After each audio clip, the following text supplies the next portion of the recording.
Olá, seja muito bem-vindo ao assunto do dia desta quarta-feira, 9 de maio. Estamos juntos em mais uma edição do programa aqui na tela da Rede Brasil de Comunicação e é sempre muito bom lembrar você que é ótimo contar com sua companhia, com o seu carinho e também com sua audiência. Hoje aqui no nosso programa vamos falar sobre os perigos da obesidade. E ainda tem as notícias da internet sobre o tema, teremos também a nossa enquete. Daqui a pouquinho vamos lançar a enquete do dia para você ligar para a gente, responder a nossa pergunta de hoje e também mandar a sua dúvida sobre o tema. Teremos tudo isso e muito mais. Então fica conosco porque o assunto do dia só está começando. E a obesidade, ela se caracteriza pelo excesso de gordura acumulada no corpo e é porta de entrada para várias doenças que representam verdadeiros perigos para a nossa saúde, como a pressão alta, o diabetes, alterações no colesterol e também alguns tipos de câncer que podem levar à morte. Além de causar óbitos, a obesidade ela ainda custa ao SUS, Sistema Único de Saúde, cerca de 500 milhões de reais a cada ano. Nos últimos 35 anos, a prevalência da obesidade aqui no país subiu de 5,4% para 21% da população.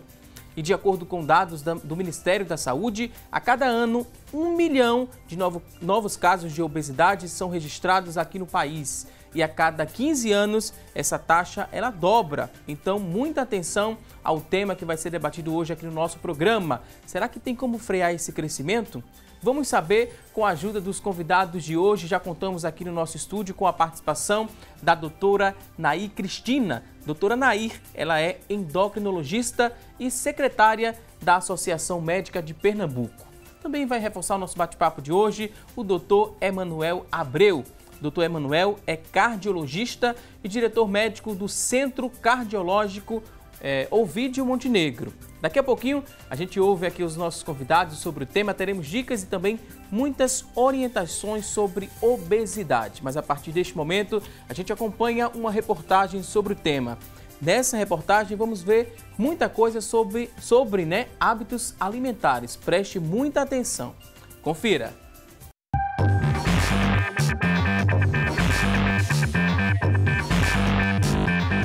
Não dá para negar, aquela escapadinha na dieta sempre tem desculpa pronta. Realmente, né? A correria do dia a dia deixa a gente assim um pouco preso, né? Aqueles que quando pode trazer alguma alimentação saudável de casa, tudo bem traz, mas quando aquela correria da agitação da manhã, trânsito, essas coisas, a gente opta comer umas coisas mais rápidas. Nesse cardápio prático e calórico, uma coxinha guaraná, cachorro quente com refrigerante. Não demora muito e a fome logo tá de volta. E os quilinhos a mais também não se escondem por muito tempo. Os indivíduos que têm o IMC entre 20 e 25 são considerados indivíduos normais. Entre 25 e 30 já é um alerta, porque é o sobrepeso. E a partir de 30 é que começa a obesidade. Grau 1 entre 30 e 35, grau 2 entre 35 e 40 e grau 3 acima de 40. E aí como se obtém esse índice de massa corporal, o IMC? Dividindo o peso pela altura ao quadrado. Segundo dados do Ministério da Saúde, 1 em cada 5 pessoas está acima do peso. E esse aumento da obesidade pode ter colaborado para o surgimento de outras doenças, como o diabetes e a hipertensão. São doenças não transmissíveis, mas que pioram a qualidade de vida do indivíduo e podem até matar. Lembra do Fabiano lá do início da reportagem? Ele descobriu que tem hipertensão e prometeu se cuidar mais. Já me cuido já com a hipertensão, né? Eu vou para o cardiologista, já fiz meu check-up já esse ano. Quando a gente fala de obesidade, a gente está falando de uma doença muito grave, né? Porque ela traz consigo uma série de problemas orgânicos que compromete a saúde e a qualidade de vida. A hipertensão arterial é uma delas, né?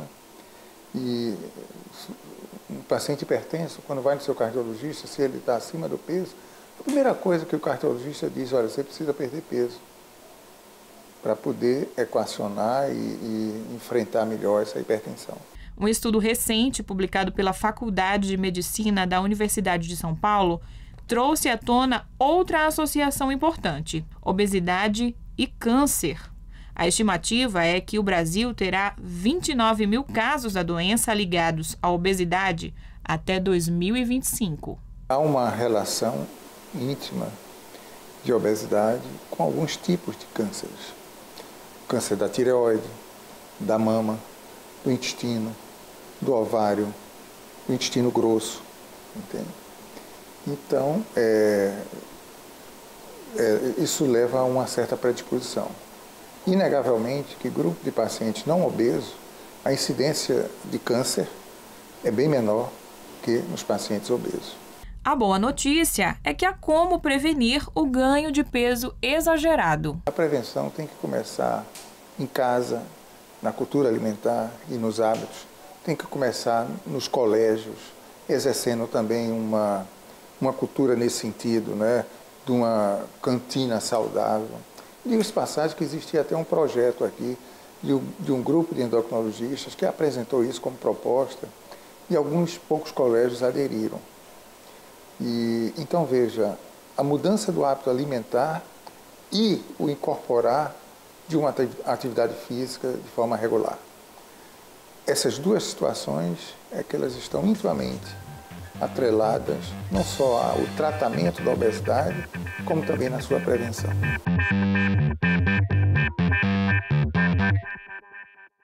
Pois bem, fica o alerta e é a melhor notícia a se ouvir hoje, né? Que a obesidade ela pode ser sim evitada. Vamos trazer muitas dicas práticas aqui no decorrer do nosso programa para você prestar atenção e seguir essas dicas no seu dia a dia. Daqui a pouquinho a gente dá início aqui ao nosso bate-papo, mas a partir deste momento o espaço do programa está aberto para você interagir com a gente, para você participar. Vamos lançar a partir de agora a nossa enquete.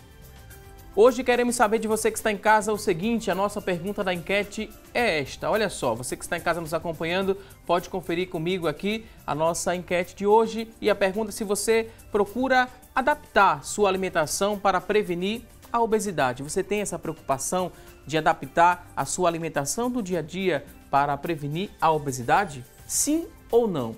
Responde para a gente de forma muito objetiva no 3424-1547. É a nossa linha interativa, ela está disponível a partir deste momento para você ligar para a gente, responder aqui a nossa enquete e também mandar a sua dúvida sobre o tema. Aproveita a oportunidade, estamos com 2 profissionais que entendem bastante sobre o assunto. Você liga, deixa sua participação, daqui a pouquinho sua pergunta vai ser lida ao vivo. Você tem acesso à internet? Então entra na nossa fanpage, facebook.com/assunto do dia. É o nosso espaço na internet também disponível, você acessa, pode deixar um depoimento, pode deixar também uma pergunta, vamos ler com todo o prazer e responder também ao seu questionamento. O WhatsApp está disponível também, que é o 99209-4819, 99209-4819, acesse o nosso WhatsApp, também deixa sua participação, pode ser uma pergunta, pode ser um depoimento, a gente vai ler também ao vivo aqui no decorrer do nosso programa. E olha só, falando ainda em números, estima-se que pelo menos 15 mil casos de câncer por ano no Brasil poderiam ser evitados com a redução do excesso de peso e também da obesidade. E esse número ele deve ainda crescer até 2025, quando se estima que mais de 29 mil casos de câncer serão atribuídos, à obesidade e também ao sobrepeso. Olha só, esse índice vai representar 4,6% de todos os novos casos da doença aqui no país. E os dados eles são de um estudo epidemiológico feito pelo Departamento de Medicina Preventiva da Faculdade de Medicina da Universidade de São Paulo, em colaboração com a Universidade de Harvard, dos Estados Unidos.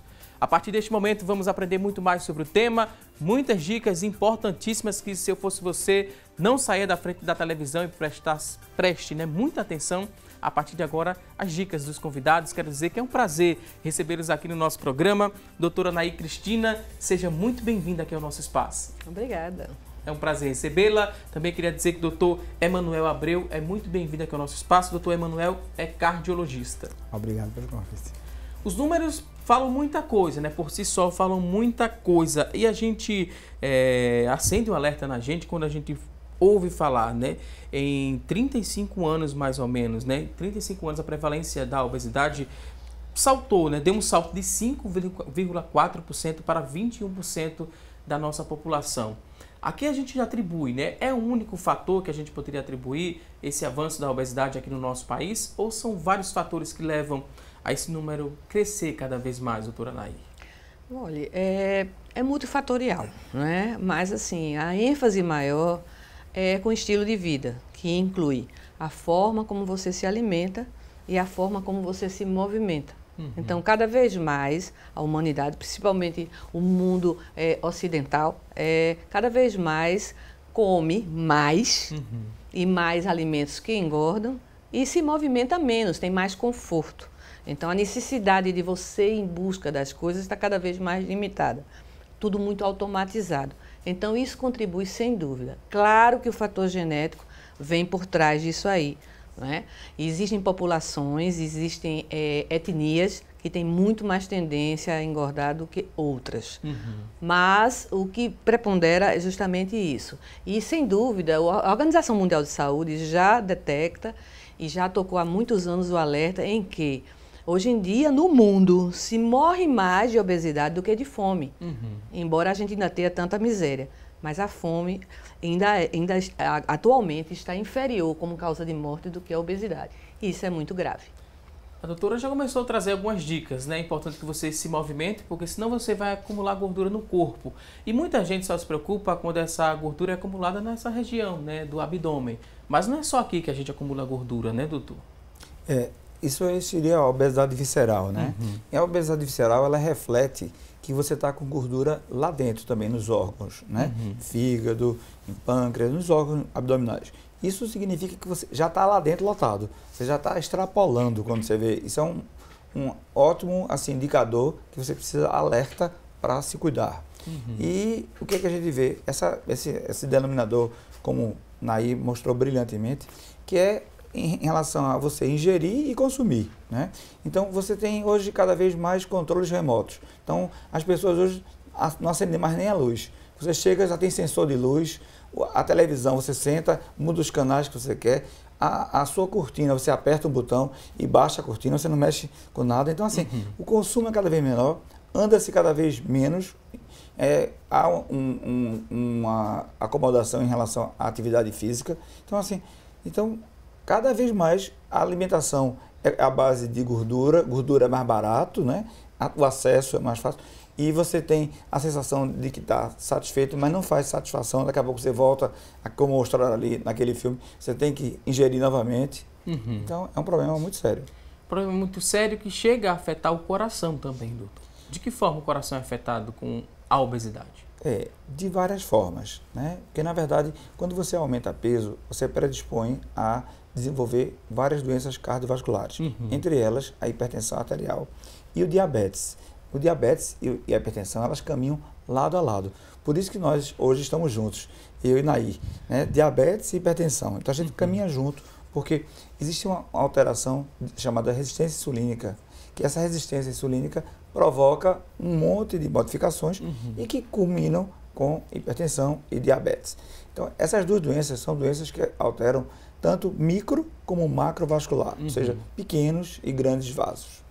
Ok, por falar nessas doenças, né, que afetam o coração por conta da obesidade, a gente tem aqui uma tela muito ilustrativa para chamar a atenção de quem está em casa também. São várias doenças associadas à obesidade que a gente tem que chamar a atenção para você que está em casa, porque é um problema muito sério, doutora Anaí. São comorbidades, né, que se fala, essas doenças associadas à obesidade. Primeiro a gente começa, né, pelos problemas ortopédicos. Esse excesso de peso com certeza vai diminuir a mobilidade dessa pessoa e vai trazer problemas ortopédicos. Não tem nenhum ortopedista aqui no nosso estúdio, mas a gente pode falar um pouco sobre esses problemas. Quais os mais comuns que a gente poderia pontuar?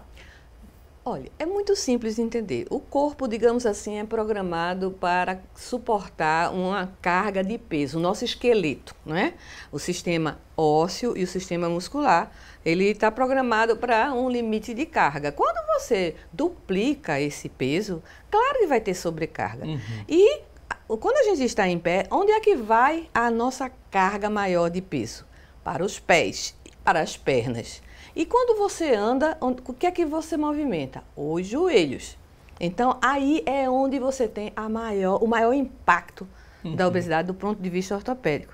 Então, lá vem as artroses, lá vem os problemas de má mobilidade e que tanto prejudica. E vira o ciclo vicioso, porque o obeso tem problemas de articulação, aí ele não consegue se movimentar e aí ele engorda ainda mais. Ok. Desta outra comorbidade aqui, a gente pode pontuar agora a hipertensão, né? Hipertensão arterial, doutor. Hipertensão arterial. A gente tem a hipertensão arterial que a gente poderia dizer que seria primária, que é a hipertensão arterial que ela desenvolve, 90% das hipertensões são primárias e 10% são secundárias. Ela tem uma causa, você tratando aquela causa, desapareceria.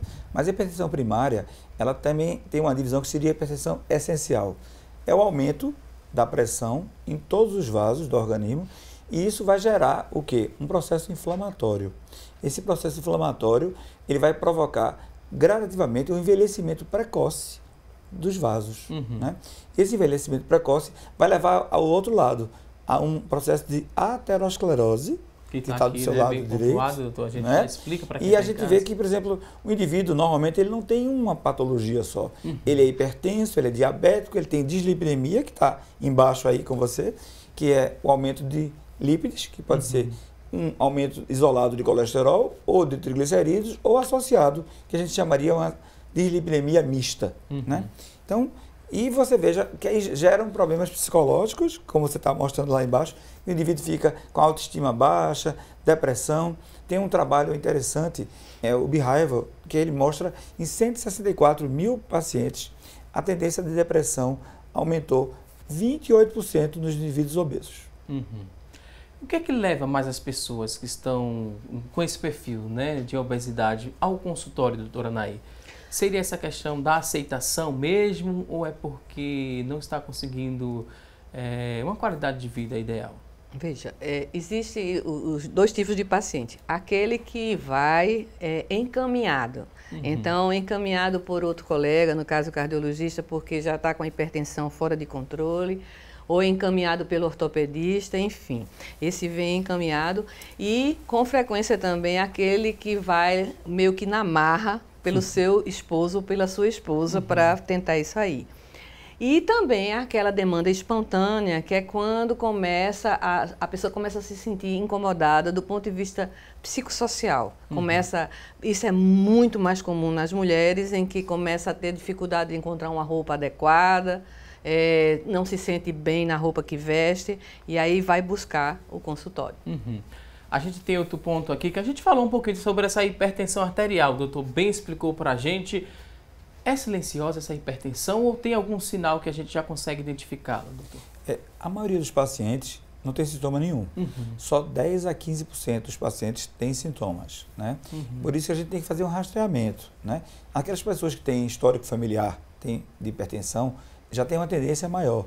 E se você está começando a ganhar peso, por isso que a gente lembra de educar desde pequeno. Né? Porque às vezes esse bebezinho é lindo, gordinho. Né? E aí você começa, o bebê é gordinho, o adolescente é obeso e o adulto vai ficar o grande obeso. Né? Então, é uma progressão. Agora, a hipertensão, ela tem também a carga familiar que a gente tem. Mas a gente nota que o indivíduo que é obeso, quando ele perde peso, uma grande parte, eu diria que a maioria dos pacientes, quando eles perdem peso, eles controlam a hipertensão. E às vezes sem medicação, só com a perda de peso. Eu diria que da hipertensão, o fator mais importante que a gente teria seria a redução de peso.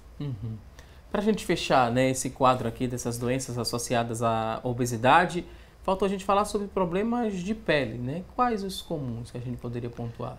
Bem, veja bem, quando você está com sobrepeso, imagine que você está com uma gordura bem aumentada e isso faz o quê? Uma conservação da temperatura corporal aumentada. E aquelas pregas cutâneas, né, as pregas da pele, começam a ficar muito aceleradas, muito crescidas. E aquilo ali começa a ter assim, um acúmulo, principalmente com o calor e a umidade, e de fungos e bactérias, por isso que a pele é tão sofrida. Só queria lembrar também que quando você tem tendência à obesidade, quando você come muito sal, e daí é um fator importantíssimo para a gênese da hipertensão, a ingesta exagerada de sal. Cardiologista, endocrinologista não gostam de ouvir falar, né, no consumo do sal, esse consumo excessivo, né? Você já faz uma cara de espanto, o ideal era que essas pessoas evitassem, né, doutora? A gente vê as consequências, né? Agora vamos a um rápido intervalo, daqui a pouquinho tem mais assunto do dia. Até já!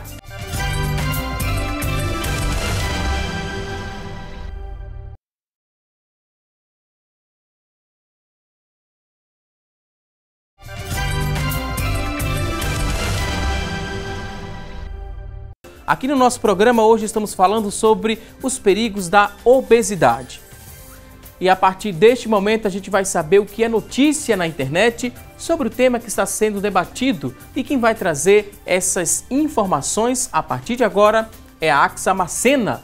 Olá, Axa! Oi, Valdisson, bom dia para você e bom dia para todos aí no estúdio. O É Notícia de hoje traz um destaque que está no site Revista Crescer. Beber uma lata de refrigerante por dia pode diminuir as suas chances de engravidar. Um estudo realizado pela Universidade de Boston mostrou que o consumo diário de refrigerante pode ser um empecilho para quem está tentando engravidar. A pesquisa realizada com mais de 3 mil mulheres revela que o consumo da bebida reduziu em 25% a fertilidade delas. Já nos homens, a fertilidade foi reduzida em mais de 30%. Segundo os pesquisadores, o açúcar presente na bebida interfere diretamente na função dos órgãos reprodutivos. Os especialistas também acreditam que a ingestão de refrigerante está muitas vezes associada ao sobrepeso e à obesidade. Nós voltamos então ao estúdio com você, Valdisson Balbino. Ok, muito obrigado, Axa Macena, pelas informações. Um bom tópico para a gente discutir agora no decorrer do nosso segundo bloco do programa, a associação, né, doutora, do refrigerante com a infertilidade. Para mim é algo novo, para quem está em casa também nos acompanhando, tem um pouco de novidade nessa informação, né? Redução de fertilidade de 25% nas mulheres e 30% nos homens, para redobrar ainda mais a atenção sobre quando se fala em obesidade, também refrigerante, né, doutora? Veja, na verdade, ali o ponto é porque o refrigerante ele tem muito açúcar, entendeu? Então é uma ingesta enorme de açúcar. Então, os diabéticos que fazem hipoglicemia tratam a queda de açúcar no sangue com refrigerante, entendeu? Porque é a forma mais rápida de obter açúcar em qualquer lugar que ele esteja, para ver a quantidade. Então, quem toma essa grande quantidade de açúcar todos os dias, né, está tendo os efeitos maléficos do excesso da sobrecarga de açúcar no organismo. Esses estudos com essas análises estatísticas, às vezes tem muito sensacionalismo e você faz uma associação que, na verdade, tem muita coisa aí por trás. Porque uma pessoa que toma refrigerante todos os dias não está se alimentando adequadamente, está deixando de comer frutas, comer vegetais para tomar o que a gente chama de caloria vazia, açúcar puro. Entendeu? Então tem muita coisa contribuindo. Agora, que está correlacionado com ganho de peso, está sim. Diretamente, né? Diretamente. Ok, muita gente tem dúvidas sobre o tema e usa a internet como fonte de pesquisa. Acessa lá a internet para saber o que é mito e o que é verdade sobre a obesidade. As verdades ajudam a gente a formar a nossa opinião, aprender mais sobre o tema e colocar em prática, mas os mitos podem atrapalhar a gente e a gente pode estar, né, adiando a visitar um médico para saber mais sobre a temática. Vamos mostrar aqui no nosso telão, a partir de agora, algumas informações. E com a ajuda dos convidados, a gente descobre se é mito ou se é verdade. A primeira tela que aparece aqui diz o seguinte: a obesidade, ela é hereditária. Mito ou verdade? Verdade. Existe uma tendência genética a se ganhar peso. Então, a pessoa já nasce com essa predisposição. A vida dela é que vai fazer a diferença em ser ou não. Mas que existe predisposição genética, existe sim. Próximo ponto, vamos conferir se é mito ou se é verdade. Toda criança obesa, né? Será um adulto obeso? Mito ou verdade? É regra se eu nasci Vai depender, como eu lhe disse, ele está com predisposição, entendeu? Então é muito importante prevenir a obesidade na infância, porque aí já houve a multiplicação das células gordurosas, então a predisposição vai ser maior. Vai depender do estilo de vida dessa pessoa. E se eu não controlo, né, esse ganho de peso ainda na infância, doutor? Quanto mais eu me exponho ao excesso de peso, menor tempo de vida eu tenho, a expectativa de vida também diminui, os problemas cardíacos eles podem chegar mais cedo e eu posso vir a óbito mais cedo também? Com certeza. Na verdade, a gente observa que 15% dos adolescentes que são obesos têm tendências à hipertensão arterial e a alterações glicêmicas, né, que a gente chama de disglicemia, né? E só essas duas alterações já aumentam para você o seu futuro, né? É uma poupança para você desenvolver doença cardiovascular, doença coronariana, doença cerebrovascular, acidente vascular cerebral, né? Aí tem vasculopatia periférica, tem um monte de doença. Tem muitas doenças que só vinham lá, né, para metade da vida, para o final lá, né, na boa idade, hoje em dia está cada vez mais cedo, né, doutor? Você está antecipando a sua velhice, né? Porque uma coisa é envelhecer e outra coisa é esclerosar, né? Esclerosar é você andar mais rápido no processo de envelhecimento. Ok, vamos a um próximo ponto. Temos outro tópico, mito ou verdade, que a causa da obesidade pode ser um problema hormonal, doutora Anaí? Pode, mas eu diria que é da ordem, assim, as estatísticas mostram de 1%. Sim. Então é muito raro, pouco, né? Obesidade ser causada só por problemas hormonais. Esse mito de que a tireoide, quando não está funcionando bem, entendeu, causa obesidade, precisa estar um grau acentuadíssimo de alteração para causar isso, certo? Então, pode acontecer, mas é muito raro. 1%, né, doutor? Próxima tela, vamos ver aqui a próxima informação. Será que é verdade ou é mito? A criança, ela não pode fazer dieta? Tem profissionais que não gostam nem usar de dieta, né? Não pode fazer uma reeducação alimentar, por exemplo? Dieta. Esse termo, entendeu? Ficou assim muito pesado. Dieta é uma proibição. É uma restrição. É uma restrição, entendeu? Não é bem assim. É comer saudável. Toda criança tem que comer saudável, entendeu? Então, isso é que se busca. Que ela tenha uma dieta rica em nutrientes importantes para o crescimento dela e evite os exageros. Isso é comer saudável. Não é uma imposição, é o correto. Comer saudável é para ter uma vida saudável e um coração também mais saudável, né, doutor? Com certeza. Como é que vocês, cardiologistas, classificam o coração estar saudável? O coração saudável, ele envolve tanto a parte orgânica como a parte psicológica, né? Porque você também tem a parte afetiva. Se você não está feliz, você está triste, você está deprimido, isso reflete também no seu coração, né? Tem as doenças psicossomáticas que refletem no seu coração.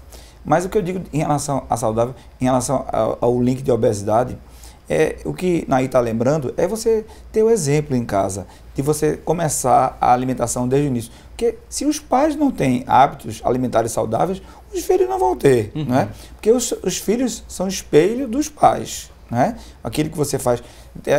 Se você não faz atividade física, você come gorduroso, você não tem um hábito de comer verduras equilibrado, porque na verdade é um equilíbrio. Você tem que comer frutas, verduras, gorduras, carboidratos também, tudo numa quantidade balanceada. Por isso que, como a Naí está lembrando, não é dieta, é reeducação. É você organizar e começar. Isso é bom para todo mundo, para todo mundo. Isso não custa muito caro, né?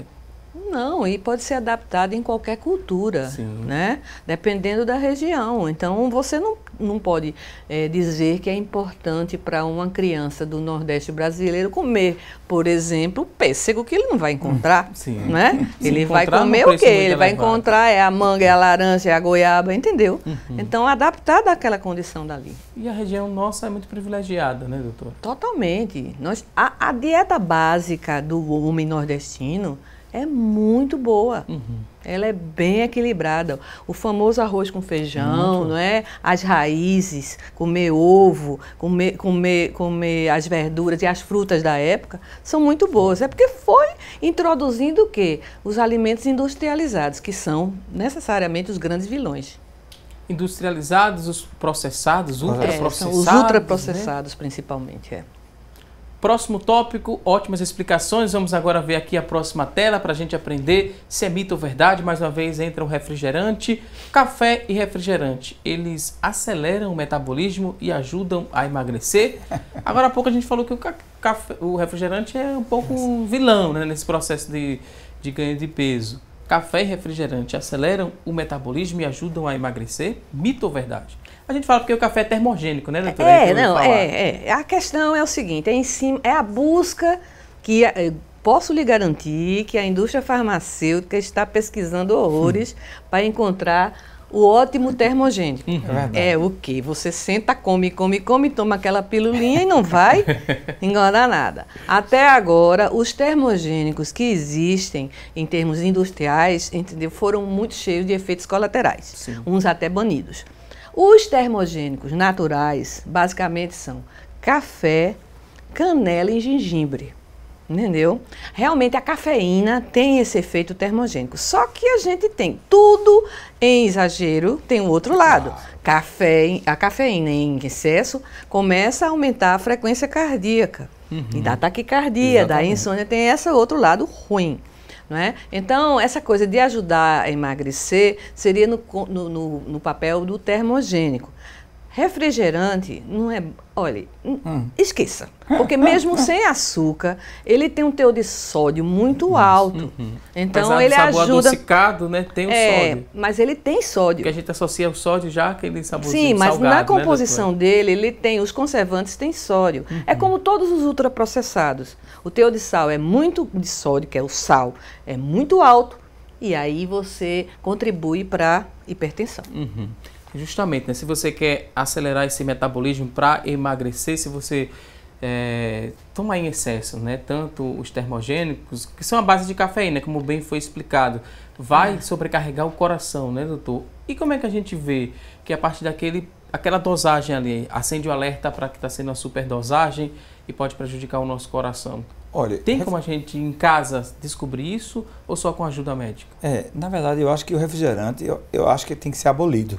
Né? Você tem que evitar que tenha que ser tomado refrigerante mesmo. Tem que pensar. E o que Naí está lembrando é uma coisa importante, que o pessoal assim, estou tomando diet, sim, mas o diet tem uma quantidade muito grande de sal.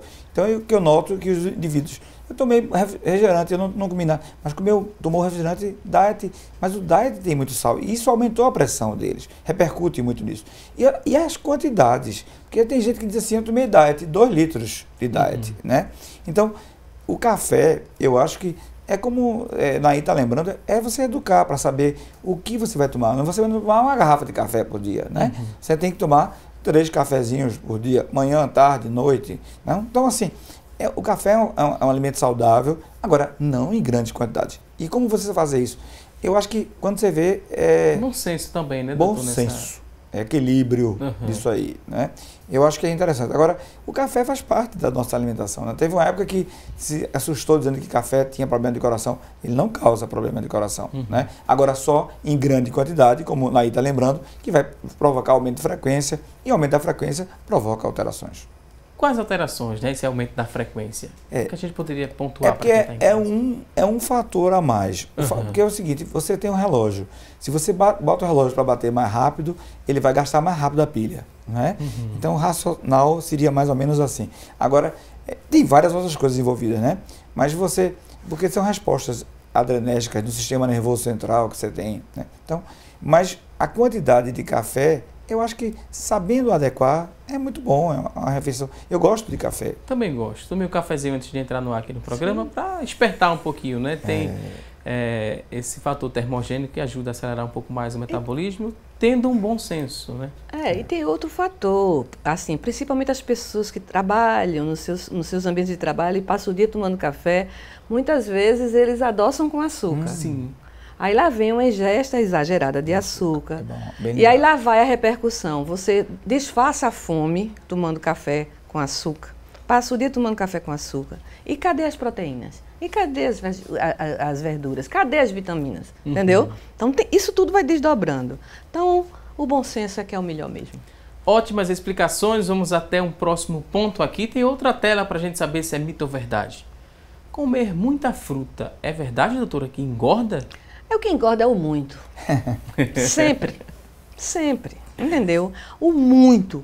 Sempre. Olha, a única coisa que não engorda muito é a água. Sim. E o exagero de ingesta de água também vai repercutir em alguns problemas. Entendeu? A fruta, a questão de saber... Aí tem gente que diz assim, não, doutora, eu não estou tomando mais refrigerante, mas eu agora só tomo suco. Aí toma, assim, 2 copos, uma jarra inteira de suco de laranja. Engorda, porque tem uma quantidade enorme de frutose que é transformada em glicose, certo? Então, se não for gasto, vai acumular, entende? Então, nada muito, tudo equilibrado. Vou pedir licença mais uma vez aqui aos convidados. Você que está em casa, quer participar aqui do nosso bate-papo, pode mandar a sua dúvida no 3424-1547. É a nossa linha interativa, 3424-1547. Liga para a gente, manda a sua participação. Você também pode mandar sua mensagem no nosso WhatsApp, 99209-4819, 99209-4819. Agora vamos a uma rápida pausa e até já!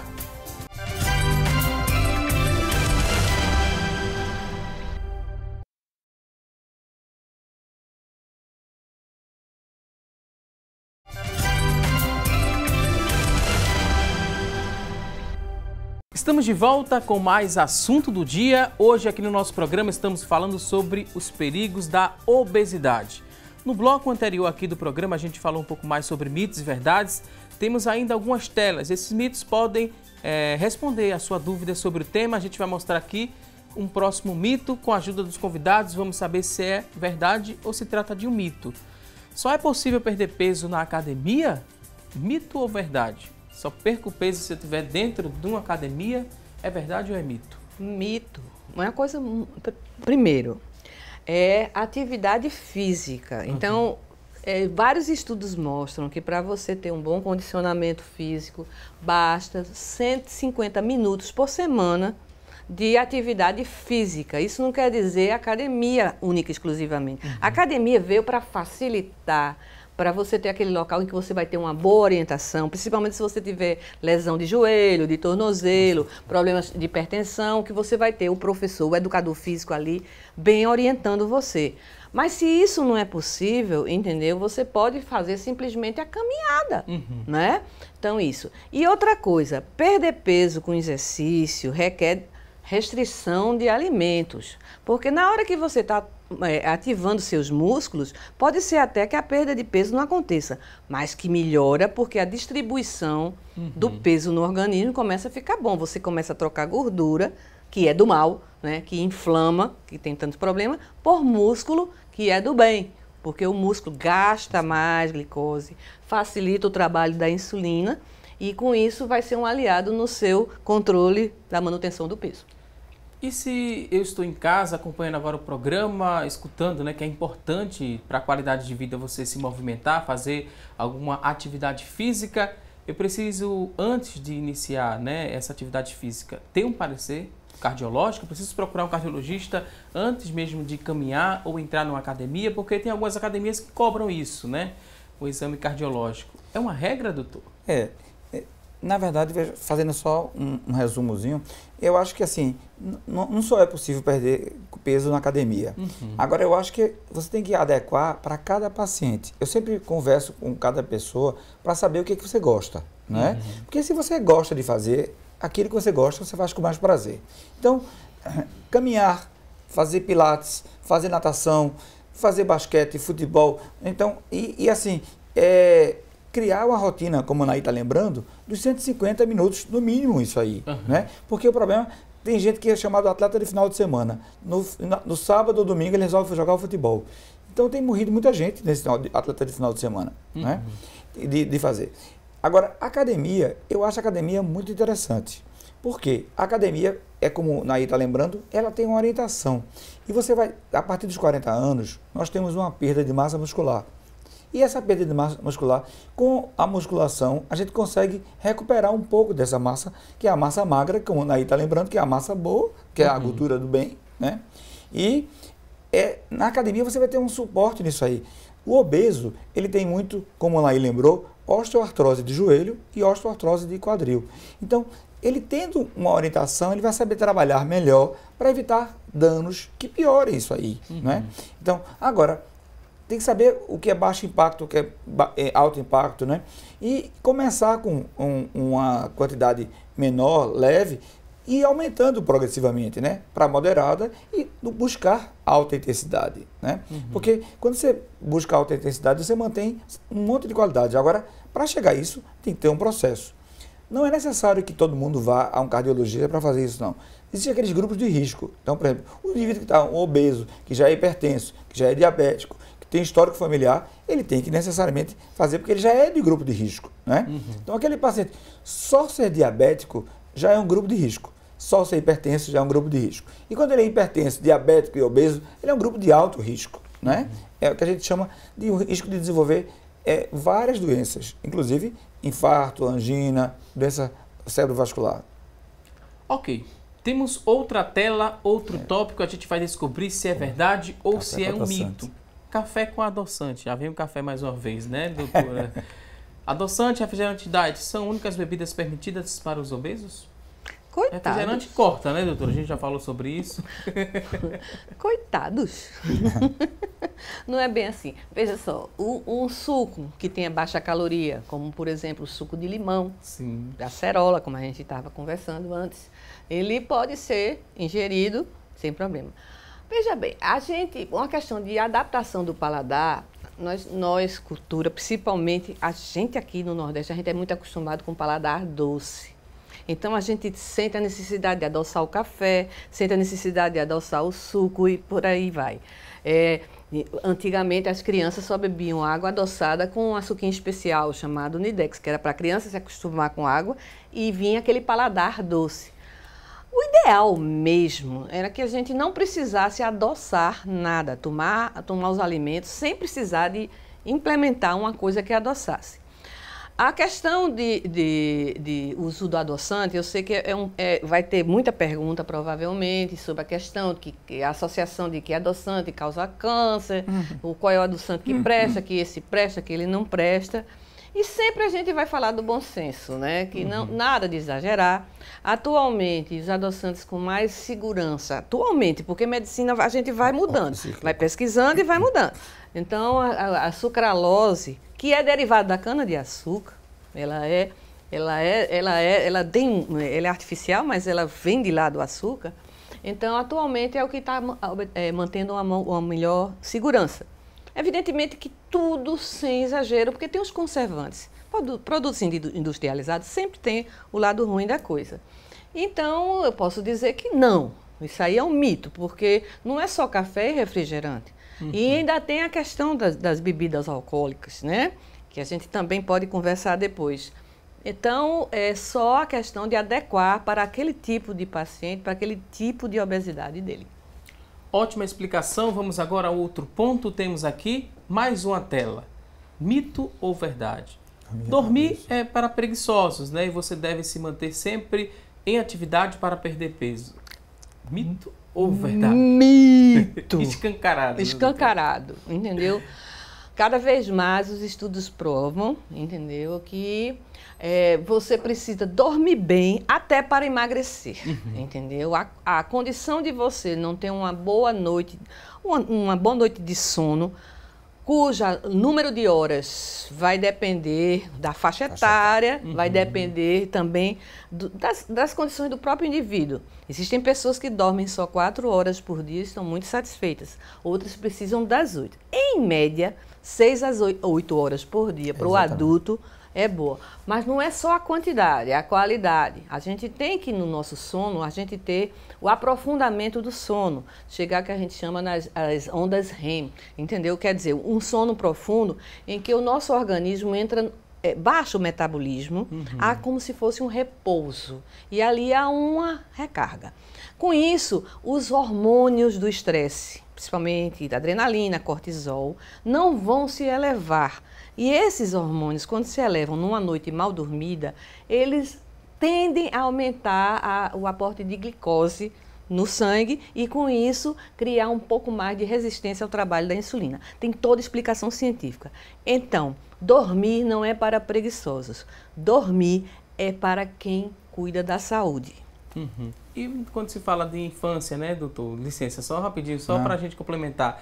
Quando se fala ainda da infância, tem alguns hormônios que eles são trabalhados e desenvolvidos enquanto essa criança dorme. Por isso que é importante também o papai e a mamãe que está acompanhando aqui o programa, né, colocar o filho para dormir um pouco mais cedo. Às vezes as crianças querem acompanhar o ritmo dos adultos, aí dorme 10, 11 horas da noite, às vezes até meia-noite.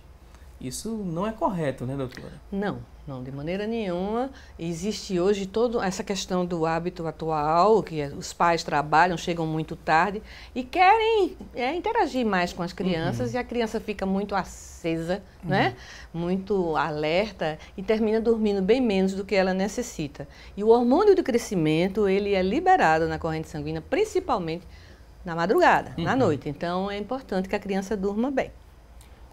Sobre o sono, uma coisa importante que a gente não pode esquecer é que os obesos, eles têm uma associação muito grande com o que a gente chama de apneia do sono, né? E essa apneia do sono, é como Naí está lembrando, você pode ter quantidade e você não ter qualidade. Porque se você não está dormindo bem, e começaram a fazer estudos e verificando que alguns pacientes faziam acidente vascular cerebral, isquemias cerebrais, por conta do sono, porque eles faziam apneias, grandes apneias, e ficavam sem irrigação naquele momento. Então, é importante ter uma avaliação, que até nisso, no sono do obeso, do grande obeso, é ruim. Então, tem que ter qualidade de sono. Às vezes eles precisam de tratamentos, perder peso, e em alguns casos, usar aparelhos, e em alguns casos cirúrgicos, e alguns aparelhos tem os aparelhos ortodônticos e tem o CPAP, que é utilizado o BiPAP, né? E em alguns casos é cirúrgico, em alguns casos são casos individualizados, né? Existem inclusive clínicas para estudo do sono, junto com neurologista e otorrinos.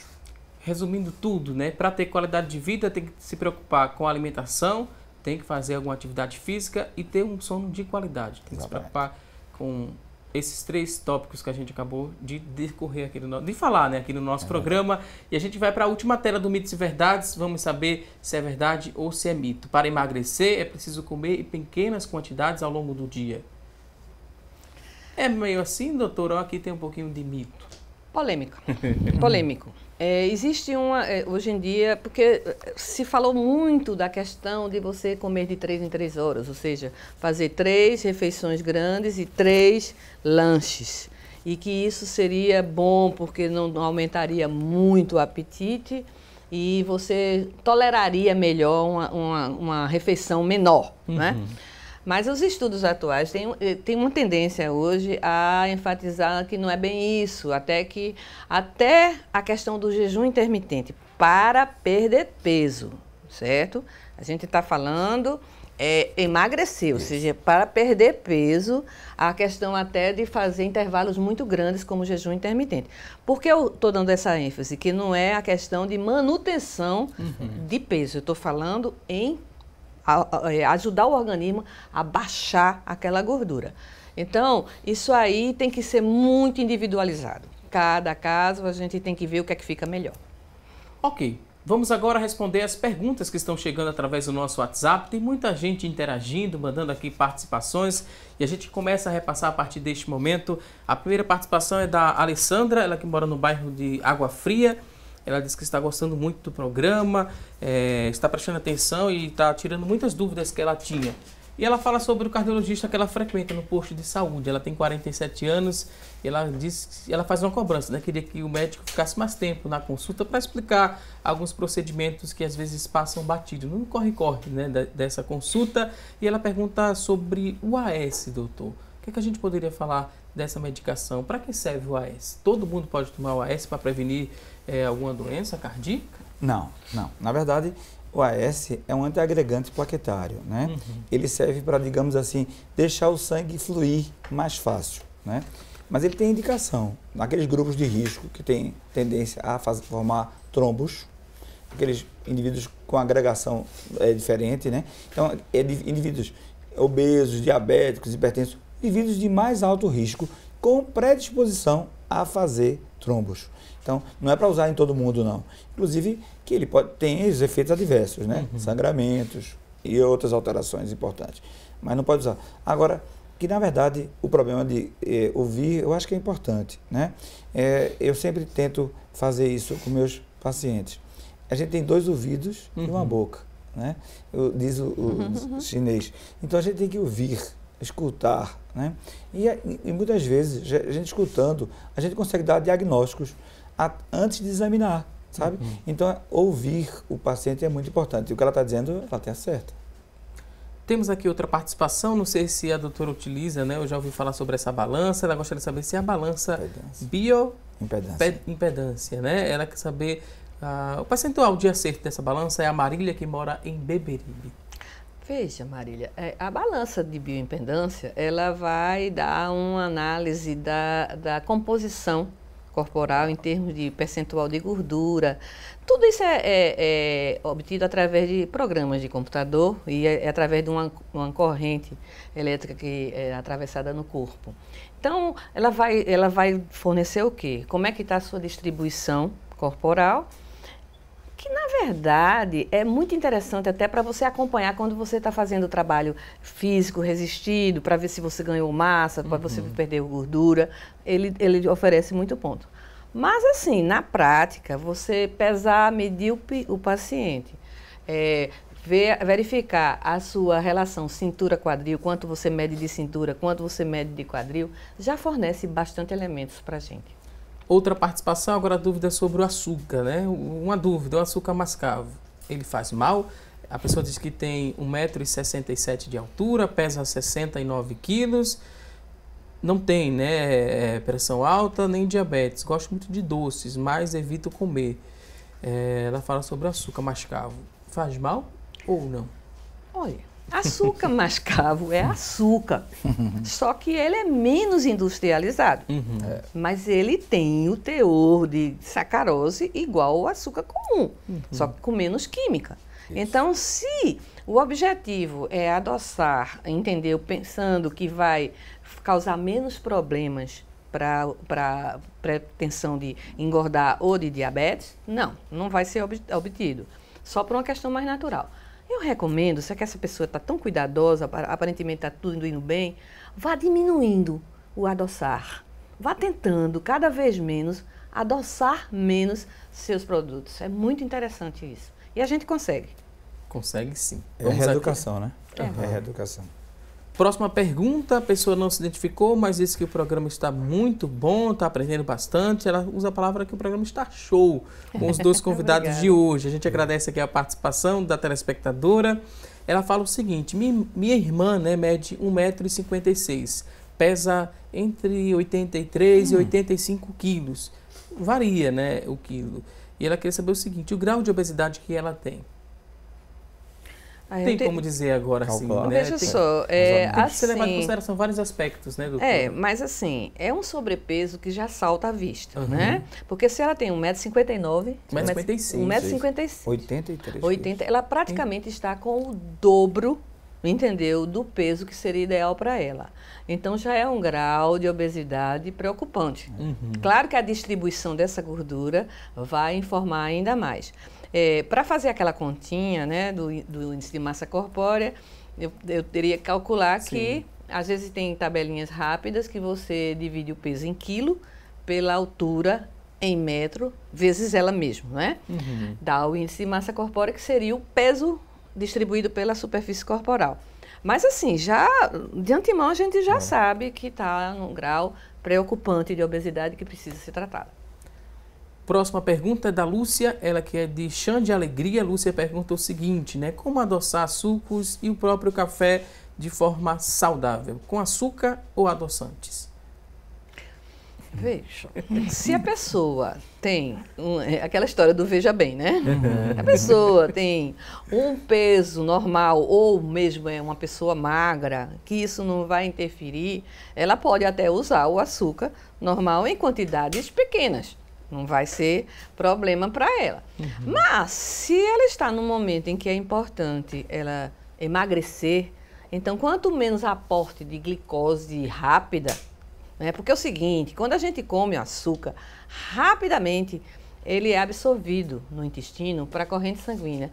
E a chegada do açúcar no intestino rapidamente faz com que as células intestinais produzam, entendeu, certos hormônios que vão lá no pâncreas e liberam a insulina para, digamos assim, queimar aquele açúcar que está chegando.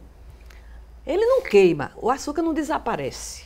O açúcar vai ser acumulado, se não for gasto, na forma de gordura. Então, essa é a preocupação. Então, novamente batendo, quanto menos, melhor. Então, se puder tirar esse hábito, ótimo. Mas também, se for magro, pode botar um pouquinho. Ok, vou pedir licença agora aos convidados de hoje, porque eu quero chamar a atenção de você que está em casa nos acompanhando, você que está no trabalho também. Pare tudo que você está fazendo, né, agora, porque eu quero falar de algo muito interessante, muito importante. Vou falar de saúde e também de economia. Vou falar da Ultramed Saúde. A Ultramed Saúde tem a maior cobertura odontológica do Nordeste. Mas não é só isso não, olha só, com a Ultramed você vai economizar muito dinheiro. E é o que todo mundo está precisando, não é verdade? Na Ultramed você tem um mundo de benefícios, são descontos de até 65% em consultas médicas, com mais de 500 médicos parceiros à sua disposição, isso em todas as especialidades. Descontos de 60% em exames laboratoriais e também de imagem. Por exemplo, numa mamografia, que custa em média R$ 400, com o cartão Ultramed você paga apenas R$ 110. No sumário de urina, por exemplo, que custa R$ 36, com o cartão da Ultramed você vai pagar somente R$ 7.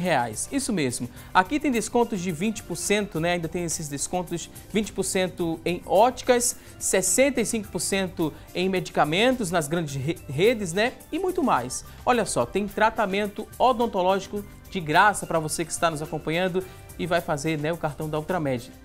Tratamento odontológico de graça.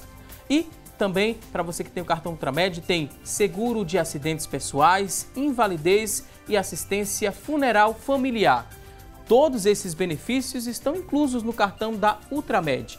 E você só vai pagar, sabe quanto? R$ 39,90 no seu cartão. Mas se você ligar agora mesmo e falar que ouviu, né, sobre a Ultramed aqui no programa Assunto do Dia, ouviu falar aqui no nosso programa, você só vai pagar R$ 29,90. Isso mesmo, você pode ligar agora mesmo e falar que eu autorizei o desconto de R$ 10, você vai pagar apenas R$ 29,90. Eu já tenho meu cartão de benefícios da Ultramed e não saio de casa sem ele. E você? Você pode fazer o mesmo ligando agora para o 3139 6262, 3139 6262. É a Ultramed Saúde. Saúde ao alcance de todos. Agora vamos a um rápido intervalo. Daqui a pouquinho tem mais assunto do dia. Até já!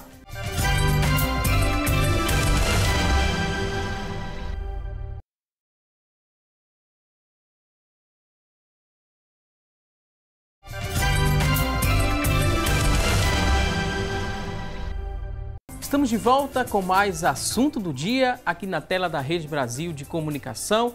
Hoje estamos falando no nosso programa sobre obesidade. Tem muita gente interagindo, muita gente participando e a gente gosta muito quando você liga pra gente, deixa seu depoimento e também a sua dúvida sobre o tema. E a partir de agora a gente vai responder as perguntas que chegaram. Primeiro, através do telefone. O Edivaldo Araújo ligou pra gente, ele que mora em Sapucaia, tem 50 anos, ele fala o seguinte: eu deixei de consumir o sal refinado, agora faço o consumo do sal grosso. Qual a diferença entre eles? Fiz a escolha correta, doutora Anaí?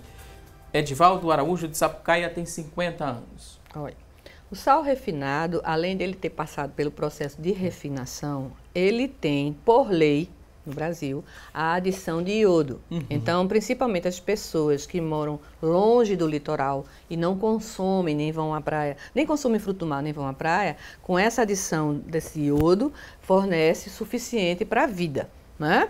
Então, quando você troca o sal refinado para o sal grosso, você perde essa adição.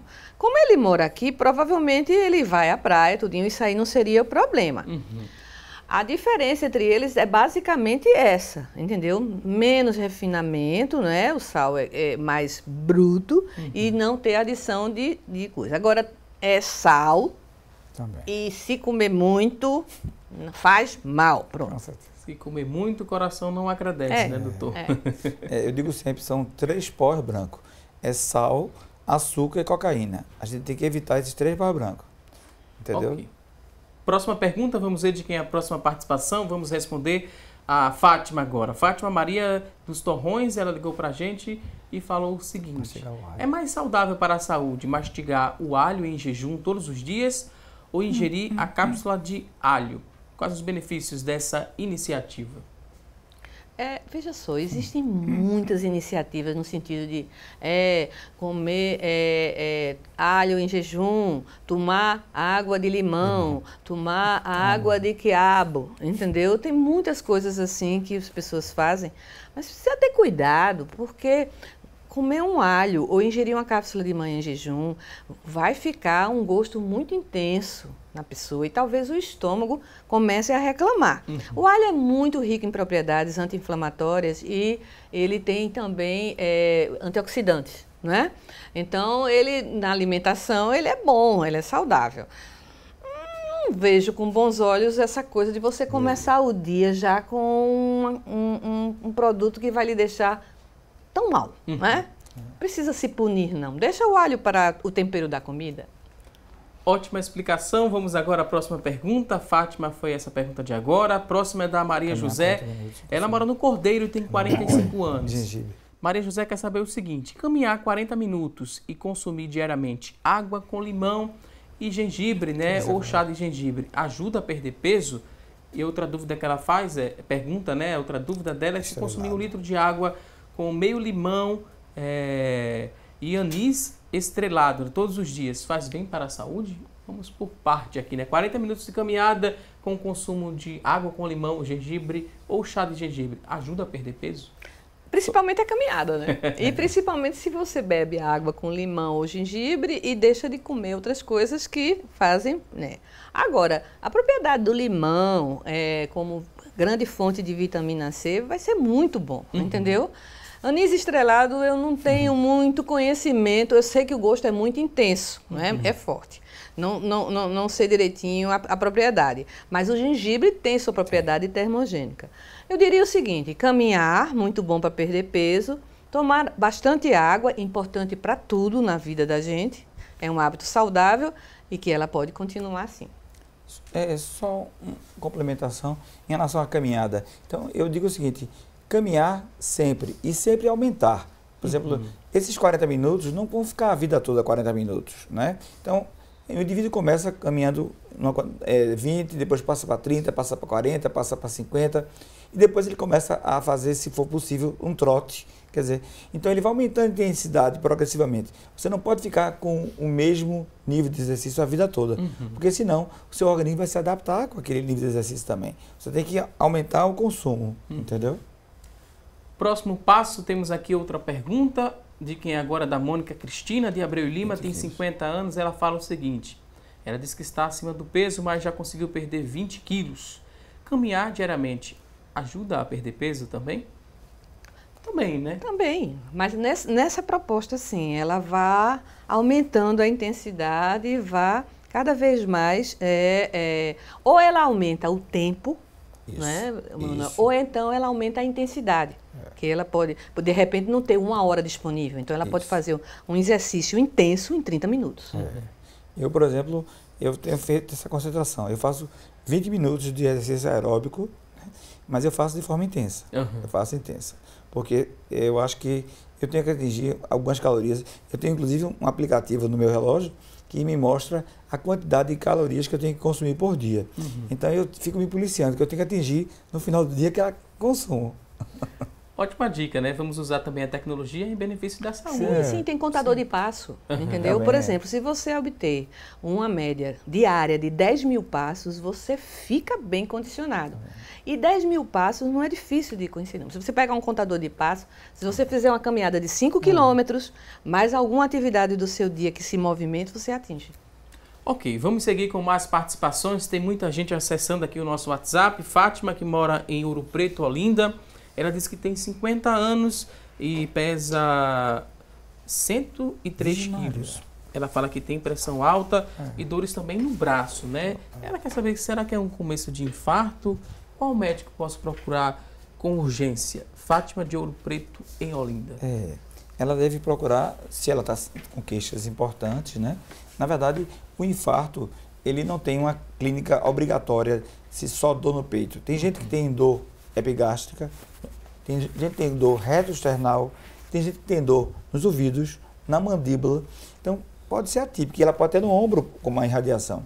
É bom procurar um atendimento e fazer uma avaliação, né? Porque ela é uma paciente de alto risco, porque ela é obesa, né? E é hipertensa. Ok, tem outra participação aqui, vem de Carpina agora. O Luiz Carlos, ele disse que faz dieta, se preocupa com a alimentação, faz exercício físico, mas ele não consegue perder peso. Tem 1,80 m, pesa 105 quilos. Será que meu peso, eu estou no peso ideal ou já estou nesse padrão de obesidade? É a dúvida do Luiz Carlos. Eu teria que calcular, Luiz Carlos, mas provavelmente com 1,80 m, 105 quilos, pode estar na faixa do discreto sobrepeso. Aí vamos ver, esse sobrepeso é de gordura ou é de músculo? Não é? Já que ele se cuida. Qual a idade dele? Deixa eu só voltar aqui na pergunta do Luiz Carlos para ver a idade de Carpina. Ele não fala a idade, só fala que tem 1,80 m, pois é. 105 quilos. Porque se ele for um jovem, provavelmente ele tem um bom conteúdo de massa muscular. Então esse sobrepeso não é tão preocupante assim. Se ele está querendo emagrecer, se ele está querendo perder peso, então tem que ver o seguinte, pode ser que nesse momento o organismo dele atingiu um equilíbrio. Então, a forma como ele está comendo, que é um grande desafio para perda de peso, que todo processo de emagrecimento, você emagrece, depois você começa a não perder mais, começa a entrar naquela fase de equilíbrio. E aí você tem que ter algumas intervenções, ou na dieta, ou na atividade física, para ver se continua a perder ainda mais, se é que precisa. Entendeu? Então, precisava fazer uma análisezinha desse aspecto. Ok, temos outra pergunta, essa agora chegou através da nossa linha interativa, vamos conferir de quem é essa próxima pergunta. A próxima dúvida é da Maria Conceição, do Vasco da Gama, tem 45 anos, ela fala que a glicose sempre está alta, né? O que eu posso comer para equilibrar ou baixar essa glicose? Qual a dieta ideal para ela? Maria Conceição, Vasco da Gama. Maria Conceição, se sua glicose está sempre alta, você precisa mais do que nunca procurar um especialista para ver, viu? Porque se você está se mantendo com a glicose muito alta, é como se seu organismo estivesse açucarado. O que significa isso? Significa que está sobrando açúcar no sangue e, consequentemente, está passando principalmente pelas artérias e pelos nervos. Isso prejudica demais o organismo, mas está faltando, porque pelo desequilíbrio da insulina, que não está trabalhando direito, está faltando dentro das células. Então, seria o quê? Você comparar com digamos assim, uma despensa cheia de comida e que sua chave não está funcionando direito. Então, essa situação tem que ser corrigida agora. A alimentação, claro, tem que ser feita, mas se a glicose está elevada constantemente, provavelmente precisa de uma intervenção de medicamentos. Ok, vamos a mais participações. Na nossa fanpage você também pode acessar facebook.com/assunto do dia, deixar lá a sua pergunta.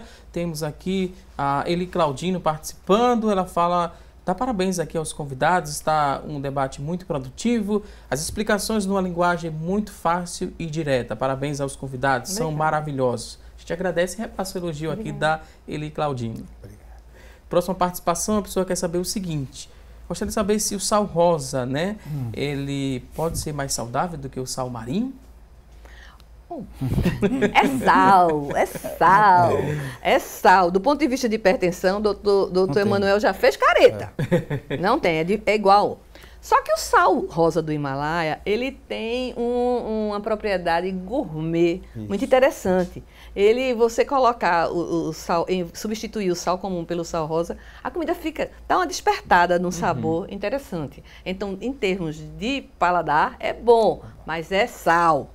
Ponto. Tem que ser restrito, né? Lembrar sempre isso.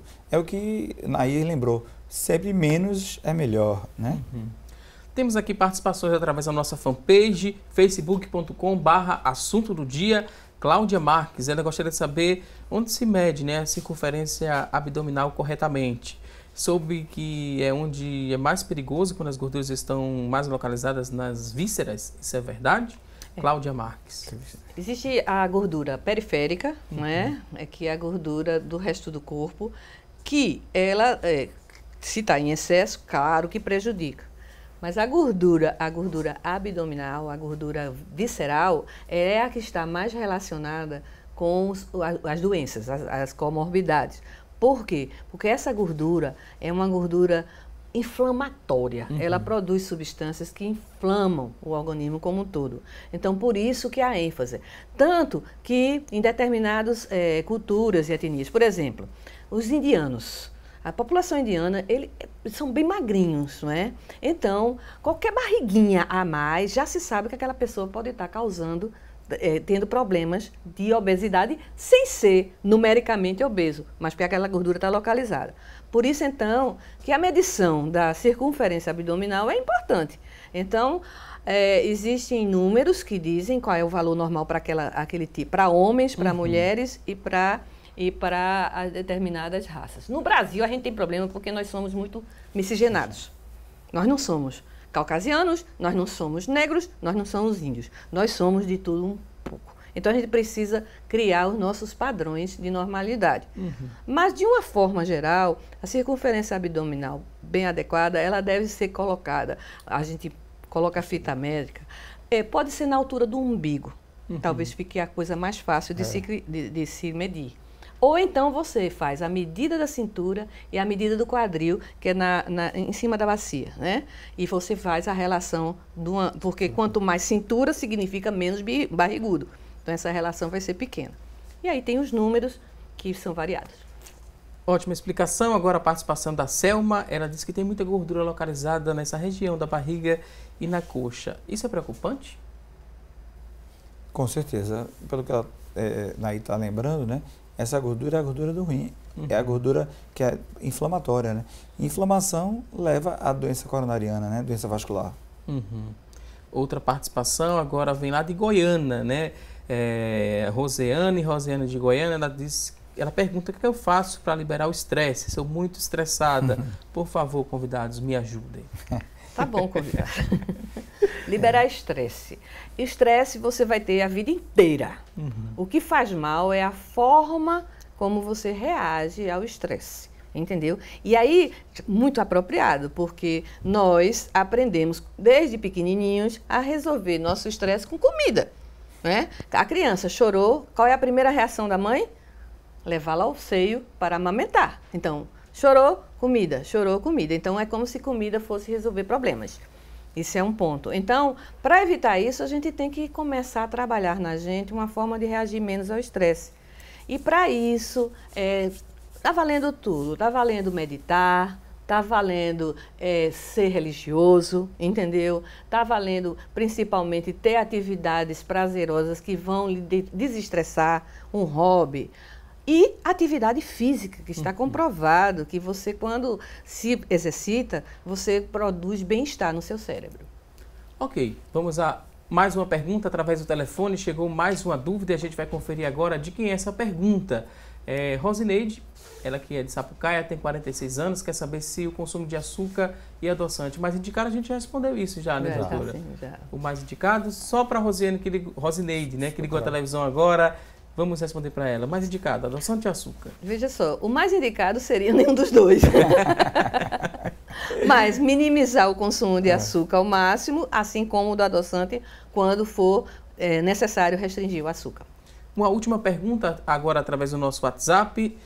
A pessoa fala o seguinte, ainda não se identificou, ela diz que tem um mês, né, quase um mês, que sente muita falta de ar e cansaço. Foi socorrida e acusou bronquite. Mas de lá para cá, meus batimentos cardíacos em repouso, eles ficam em 94, às vezes 109, mesmo em repouso. Ela diz que está com medo de se movimentar por conta disso. Fez um eletrocardiograma na urgência e não acusou nada. Isso é normal, doutor? Na verdade, se ela está com um processo de bronquite, é um processo inflamatório dentro dos brônquios, né? Então, isso tem que ter um processo de cicatrização.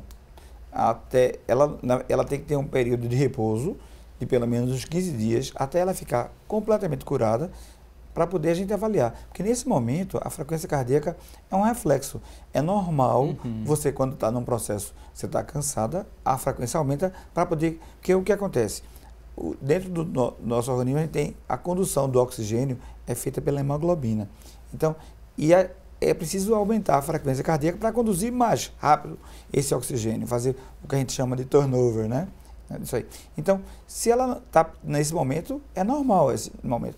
Depois, se continuar, aí ela tem que procurar a avaliação. Vou pedir licença agora, mais uma vez aqui aos convidados. A gente fez uma pergunta no começo do programa, a nossa enquete. A pergunta de hoje foi se você procura adaptar a sua alimentação para prevenir a obesidade. 33% das pessoas que ligaram para a gente, participaram, responderam que sim, que tem essa preocupação em alterar essa alimentação para evitar a obesidade.